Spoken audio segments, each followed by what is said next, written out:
Saviez-vous que les 3 rois mages ne sont peut-être pas ceux que vous pensez? Préparez-vous à être surpris par cette histoire. Qui étaient ces hommes mystérieux qui ont traversé des déserts dangereux en suivant une étoile que personne d'autre ne semblait comprendre? Et le plus impressionnant, que symbolisent les présents d'or, d'encens et de myrrhe? Dans cette vidéo, nous percerons le mystère des mages, explorerons l'énigmatique étoile qui les a guidés et révélerons des vérités cachées que peu de gens connaissent sur Noël dans la Bible. Restez avec moi jusqu'à la fin, car l'histoire que vous croyez connaître pourrait être complètement différente de la réalité. Où est le roi des Juifs qui vient de naître? Car nous avons vu son étoile en Orient et nous sommes venus l'adorer. Matthieu 2h2.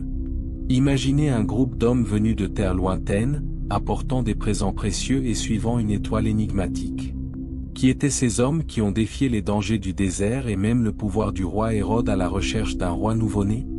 La Bible, en Matthieu 2h1, les appelle des sages, mais en réalité, nous ne savons pas grand-chose de plus sur eux. L'histoire de ces figures est remplie de questions qui continuent de résonner dans le cœur de beaucoup. Bien que les Écritures ne mentionnent ni leur nom, ni leur nombre exact, ni des détails explicites sur leurs origines, la tradition chrétienne les identifie comme Melchior, Gaspard et Balthazar. On dit qu'ils représentaient respectivement l'Europe, l'Asie et l'Afrique. Mais pourquoi ces hommes, considérés comme sages et érudits, auraient-ils tout quitté dans leur terre pour suivre une étoile? Étaient-ils des astronomes, des astrologues, des prophètes ou autre chose? Certains théologiens suggèrent que ces sages étaient liés à d'anciennes prophéties, en particulier celle de Balaam. Une étoile sortira de Jacob et un sceptre s'élèvera d'Israël. Nombre 24h17. D'autres associent leur quête à l'influence de Daniel qui, durant la captivité babylonienne, a joué un rôle crucial parmi les sages de son époque, Daniel 2h48. Et si ces hommes faisaient partie d'un plan divin bien plus vaste, préparé des siècles auparavant? Le mystère entoure aussi leurs possibles origines. Pourraient-ils être venus de Perse, liés au zoroastrisme, une religion qui croyait aux signes célestes? Ou bien d'Arabie, une terre riche en or, en encens et en myrrhe? D'autres suggèrent qu'ils étaient des érudits de Babylone, où les paroles des prophètes juifs avaient résonné pendant des générations. Ce que nous savons avec certitude, c'est qu'ils cherchaient quelque chose qui transcendait la connaissance humaine. Le roi des Juifs, annoncé par une étoile que personne d'autre ne semblait comprendre. L'étoile qu'ils ont suivie, connue sous le nom d'étoile de l'Orient, n'était pas simplement une lumière dans le ciel. C'était un phénomène si unique qu'il a motivé ces hommes à traverser des terres dangereuses. Mais comment? Comment savaient-ils où aller et ce qu'ils allaient exactement trouver? Le voyage des mages n'était pas seulement un déplacement physique, c'était un véritable acte de foi. Ils ne suivaient pas de cartes détaillées et n'avaient aucune garantie de ce qu'ils trouveraient au terme de leur pèlerinage. Imaginez des hommes nobles, peut-être des astronomes ou des conseillers royaux, quittant le confort de leur foyer pour traverser des déserts brûlants, des montagnes imposantes et des villes inconnues. Qu'est-ce qui pouvait bien les motiver?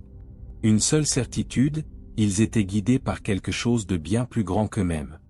Selon Matthieu 2h2, ils arrivèrent à Jérusalem en demandant: Où est le roi des Juifs qui vient de naître? Car nous avons vu son étoile en Orient et nous sommes venus l'adorer. Cette simple question provoqua un grand tumulte dans la ville et troubla profondément Hérode, le roi d'Israël. À l'époque, qu'ont vu les mages dans le ciel qui les a poussés à entreprendre un voyage si audacieux? Comment savaient-ils que cette étoile indiquait la naissance du Messie promis? Au cours de leur trajet, ils affrontèrent de nombreux défis, vents cinglants, nuits glaciales et le danger constant des voleurs, qui étaient fréquents sur les longues routes de l'époque. Pourtant, l'étoile continuait de briller, les guidant comme une lumière divine. Le plus fascinant est que personne d'autre ne semblait percevoir ce phénomène céleste avec la même compréhension qu'eux. Cette étoile était-elle visible par tous ou fut-elle une révélation spéciale destinée aux yeux de ces mages de l'Orient? Lorsque les mages arrivèrent à Jérusalem, on peut imaginer la tension grandissante. Hérode, alarmé, vit sa position menacée en entendant des rumeurs au sujet d'un roi des Juifs. Il convoqua alors secrètement les sages pour obtenir des informations précises sur le lieu de naissance, Matthieu 2, 7-8. Cependant, les mages étaient concentrés sur quelque chose de bien plus important, trouver et adorer le véritable Messie. Hérode, quant à lui, était déjà en train de comploter un plan sombre. Ce qui se passe ensuite éclaire le mystère de l'étoile et l'incroyable détermination de ces sages. Qui étaient-ils pour défier un roi comme Hérode? Qu'est-ce qui les attendait alors qu'ils suivaient l'étoile jusqu'à Bethléem? Leurs actions nous amènent à approfondir le prochain mystère, l'étoile de l'Orient, cette lumière céleste qui a changé le cours de l'histoire mondiale. L'étoile de l'Orient, également connue sous le nom d'étoile de Bethléem, est l'une des énigmes les plus intrigantes du récit de Noël. Qu'était exactement cette étoile qui guida les mages? Aurait-il pu s'agir simplement d'un événement astronomique ou de quelque chose de bien plus profond, une manifestation directe de la gloire divine? Matthieu 2h9 nous donne un indice important, et voici, l'étoile qu'ils avaient vue en Orient allait devant eux, jusqu'à ce qu'étant arrivée, elle s'arrêta au-dessus du lieu où était l'enfant. Mais comment un corps céleste pourrait-il s'arrêter? Ici, l'histoire prend des contours surnaturels. Certaines théories scientifiques tentent d'expliquer le phénomène. Certains suggèrent qu'il pourrait s'agir d'une conjonction planétaire, comme l'alignement de Jupiter et Saturne, qui aurait brillé intensément dans le ciel. D'autres spéculent qu'il pourrait s'agir d'une comète, d'une supernova ou d'un autre événement astronomique rare. Cependant, la description de cette étoile défie les explications humaines. L'idée que cette étoile était une manifestation divine est renforcée par le fait qu'elle semblait avoir un but et un mouvement intelligent, tout comme la colonne de feu qui guida les Israélites dans le désert, Exode 13, 21-22. L'étoile des mages les guida avec précision, s'arrêtant exactement à l'endroit où Jésus se trouvait. Cela suggère qu'il ne s'agissait pas seulement d'un événement naturel, mais d'une démonstration claire de la puissance et de la direction de Dieu. Pourquoi seuls les mages semblaient-ils comprendre le message de cette étoile? Ils n'étaient pas juifs, mais possédaient la connaissance d'anciennes prophéties. La prophétie de Balaam, dans Nombre 24h17, parle d'une étoile qui surgirait de Jacob. De plus, les enseignements transmis par Daniel à Babylone, Daniel 9, 25-26, ont pu préparer ces hommes à reconnaître les signes dans les cieux. Ils ne suivaient pas seulement une étoile, ils suivaient la confirmation que le roi promis était arrivé. L'étoile symbolisait la lumière du Christ, qui brille dans les ténèbres du monde. Les mages comprirent cela et répondirent avec obéissance et adoration. Lorsqu'ils arrivèrent à l'endroit où se trouvait Jésus, les mages ne se contentèrent pas de l'adorer, mais offrirent également des présents qui portaient une signification spirituelle et prophétique profonde. Matthieu 2h11 rapporte qu'ils apportèrent de l'or, de l'encens et de la myrrhe. À première vue, ces présents peuvent sembler simplement précieux, mais en les analysant, ils révèlent des vérités puissantes sur qui était Jésus et ce qu'il représentait. L'or était plus qu'un cadeau précieux, c'était un symbole clair de royauté. Depuis les temps anciens, l'or est associé au roi et au souverain, indiquant que Jésus n'était pas seulement un humble bébé dans une mangeoire, mais le roi des rois, le souverain éternel prophétisé dans Ésaïe 9h6. Car un enfant nous est né, un fils nous a été donné, et la domination reposera sur son épaule. Ce présent proclamait que Jésus était le souverain légitime, digne de tout honneur et de toute adoration. L'encens était utilisé dans les offrandes et les rituels d'adoration au temple, Exode 30, 34-36. Il symbolisait la divinité de Jésus et son rôle de grand prêtre, l'intercesseur entre Dieu et l'humanité.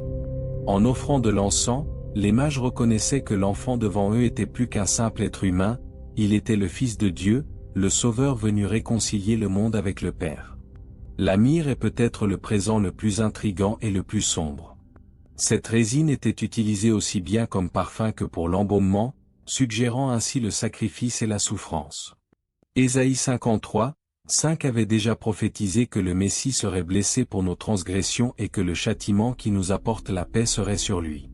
La myrrhe pointait vers le destin de Jésus, sa mort sacrificielle sur la croix, qui serait l'aboutissement de sa mission sur terre. Chaque présent portait une signification prophétique et spirituelle. Même si les mages ne comprenaient pas totalement leur symbolisme, ils proclamaient le rôle complet de Jésus, roi, Dieu et rédempteur. L'or représentait sa royauté, l'encens sa divinité et la myrrhe sa mission rédemptrice. Mais que signifiaient ces présents pour les mages? Avaient-ils réellement saisi la profondeur de leur offrande ou étaient-ils guidés par une sagesse divine qui dépassait leur compréhension? L'histoire continue de se dérouler tandis que la tension s'intensifie en coulisses. Hérode, toujours en train de conspirer, sentait son trône menacé, tandis que les sages se prosternaient devant Jésus. Cependant, une menace obscure se rapprochait de plus en plus. Hérode, le roi imposé par Rome, était connu non pas pour sa piété, mais pour sa paranoïa et sa cruauté. Lorsque les mages arrivèrent à Jérusalem en demandant « Où est le roi des Juifs qui vient de naître ?» Matthieu 2, Hérode fut profondément troublé. C'était un homme obsédé par le pouvoir, prêt à éliminer toute menace à son règne. Rapidement, il convoqua les mages en secret pour les interroger sur l'étoile et les détails de la naissance de Jésus, Matthieu 2, 7-8. Feignant un intérêt spirituel, il déclara qu'il désirait lui aussi adorer l'enfant. Cependant, ses intentions étaient perfides. Il prévoyait de découvrir l'emplacement exact de la naissance du Messie afin de l'éliminer. Lorsqu'Hérode comprit que les mages ne reviendraient pas, il révéla sa nature cruelle en ordonnant le terrible massacre des innocents, décrétant que tous les garçons de moins de 2 ans à Bethléem devaient être tués, Matthieu 2, 16-18. Cet acte accomplit la prophétie de Jérémie 31, 15. On entend une voix à Rama, des pleurs et de grandes lamentations. Rachel pleure ses enfants, et elle ne veut pas être consolée, car ils ne sont plus. La figure d'Hérode symbolise le conflit éternel entre les royaumes de ce monde et le royaume de Dieu. La naissance de Jésus ne défiait pas seulement Hérode, mais aussi les forces mêmes des ténèbres. Pourtant, même au milieu des conspirations et de la souffrance, la main de Dieu guidait les événements pour accomplir ses promesses. La protection divine. Dieu intervint directement pour protéger le Sauveur. Les mages furent avertis en songe de ne pas retourner auprès d'Hérode, Matthieu 2h12, et obéir, repartant par un autre chemin. En même temps, un ange apparut en songe à Joseph avec un avertissement urgent. L'ange lui dit « Lève-toi, prends l'enfant et sa mère, et fuis en Égypte. Reste là jusqu'à ce que je te dise, car Hérode va rechercher l'enfant pour le faire périr. » Matthieu 2h13. Joseph, obéissant, partit sous le couvert de la nuit avec Marie et Jésus. Ironiquement, l'Égypte, une terre associée à l'esclavage et à la délivrance dans l'histoire du peuple de Dieu, devint un refuge pour le roi des Juifs. Cette fuite n'était pas une coïncidence, mais l'accomplissement d'une autre prophétie messianique, comme il est écrit dans Osée 11h1. D'Égypte j'ai appelé mon fils. Même face à la cruauté d'Hérode, Dieu avait un temps d'avance. Les songes, la fuite en Égypte et la préservation de Jésus montrent comment la providence divine agit en parfaite harmonie. Ce récit nous rappelle que, même en temps d'adversité, Dieu n'abandonne jamais les siens. L'histoire des mages et de leur incroyable voyage met en lumière la manière dont Dieu se révèle de façons inattendues, même à ceux qui ne faisaient pas partie du peuple d'Israël. Leur obéissance et leur courage nous invitent à réfléchir à notre propre réponse à l'appel divin dans nos vies. Et vous ? Que feriez-vous si Dieu vous appelait à quelque chose d'aussi grand que de suivre une étoile? Auriez-vous le courage de tout laisser derrière vous, comme l'ont fait ces hommes, pour chercher la vérité? Réfléchissez à la manière dont Dieu pourrait être en train de guider votre vie aujourd'hui. Si cette vidéo vous a apporté quelque chose de nouveau, dites-nous dans les commentaires ce qui vous a le plus marqué. La signification des présents, l'or, l'étoile? Nous voulons connaître votre avis.